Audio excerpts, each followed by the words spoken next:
O Brasil, da década de 30 até a década de 80, foi o país do mundo que mais cresceu. Pega ali Getúlio Vargas, né? Juscelino, os governos militares. Nas décadas de 70, 80, nós cometemos um erro. Nós permitimos que a linha de fratura da Guerra Fria, linha de confrontação, passasse dentro da sociedade brasileira e nos dividisse. E o Brasil, que era um país que vinha com um forte sentido de projeto, uma ideologia de desenvolvimento, o Brasil perdeu a coesão. Perdeu esse sentido de projeto. E está sem um rumo, uma direção. Nosso país está meio à deriva. Foram vários os fatores que contribuíram para que isso acontecesse. Mas a verdade é que nos dividimos. Eu conversava isso com o ministro da Defesa, que é do Partido Comunista do Brasil. E hoje trabalhamos juntos, absolutamente identificados, e temos como convergência os interesses nacionais. E nos demos conta, imagino, ficou o ministro que era, né, ele para um lado e eu para o outro. Eram quase inimigos, ou éramos inimigos, nos considerávamos inimigos. Então vejo que erro que nós cometemos. Nos falta esse sentido de projeto. Até porque nós precisamos recuperar isso, porque nós não estamos livres de acontecer uma outra Guerra Fria que venha nos dividir novamente.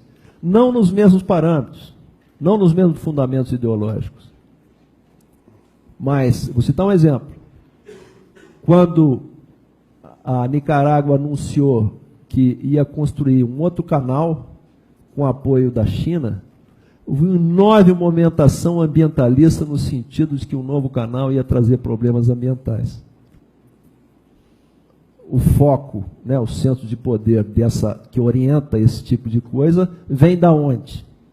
Vem de países que seriam eventualmente prejudicados pela construção do canal. Então, não tenho dúvida que nós podemos sofrer também algo, um processo semelhante que venha nos dividir novamente. Por isso, temos que recuperar a coesão nacional, esse sentido de projeto.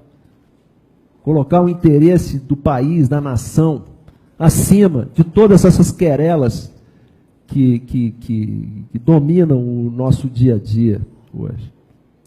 Com relação a 1964, comparar com a data de hoje, houve duas diferenças básicas em 64.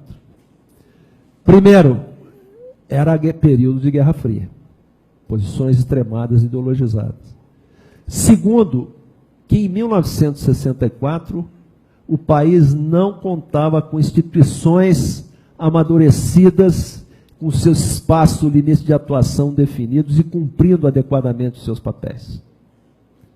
Então hoje, a grande diferença está aí.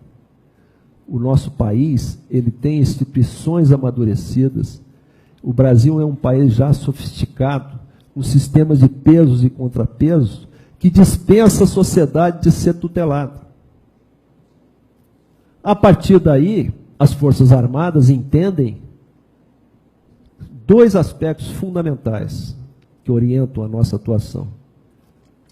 Primeiro, é a da legalidade. Todo e qualquer emprego das Forças Armadas estará absolutamente condicionado pelos os dispositivos legais, desde a Constituição, passando pelas leis complementares e assim por diante. E se formos empregados, isso se dará sempre por iniciativa de um dos poderes, conforme vimos na redação do artigo 142 da Constituição. Força Armada não existe para fiscalizar governo, muito menos para derrubar governo.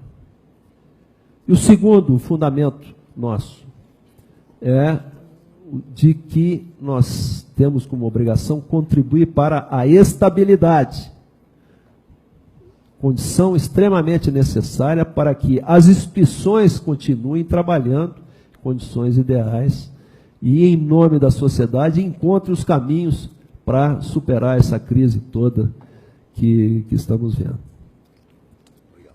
Nós vimos essa semana, foi uma semana extremamente preocupante. Enfim, uma série de medidas preventivas foram adotadas por nós e vimos que as coisas transcorreram naturalmente. Os embates na área política, na área judiciária têm sido extremamente acirrados, mas as instituições estão funcionando. E é interessante que eu recebi aqui a visita de um comandante do Exército argentino, que convidei, veio participar das comemorações do Dia do Exército hoje, e ele falava extremamente animado, né, e admirado como as instituições no Brasil funcionam. Impensável lá para eles era, um tempo atrás, que um presidente de Câmara, alguém viesse a ser, né, um processo de impeachment com o presidente, coisa desse tipo. Então, esse é o fundamento que nós seguimos e estamos seguros de que a sociedade tem todas as condições de superar essa crise. A crise é de natureza política, de natureza econômica e natureza ética. E aqui entra um outro problema que está afligindo com profundidade a nossa sociedade. Nós vivemos impregnados desse pensamento politicamente correto, uma ditadura do relativismo, e todos os parâmetros estão se esgarçando, se relativizando para menos, para baixo. E nós estamos perdendo todas as referências.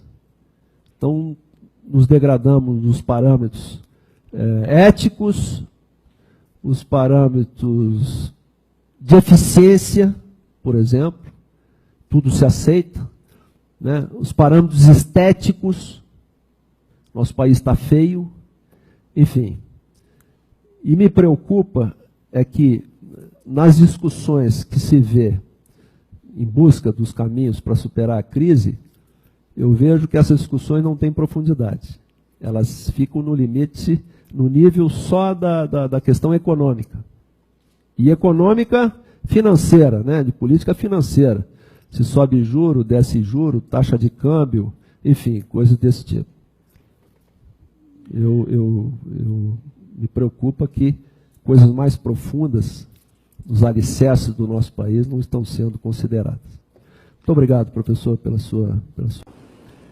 E eu queria, professor João Herculino, lhe agradecer imensamente, porque quando eu falei que nós precisamos recuperar um sentido de projeto nacional, o caminho é este.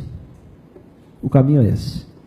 De discutirmos abertamente as questões, de nos conhecermos e irmos interagindo no sentido de que haja uma grande convergência. Há um educador americano, Skinner, que diz que educação é o que fica depois do que o aluno esquece o que lhe foi ensinado.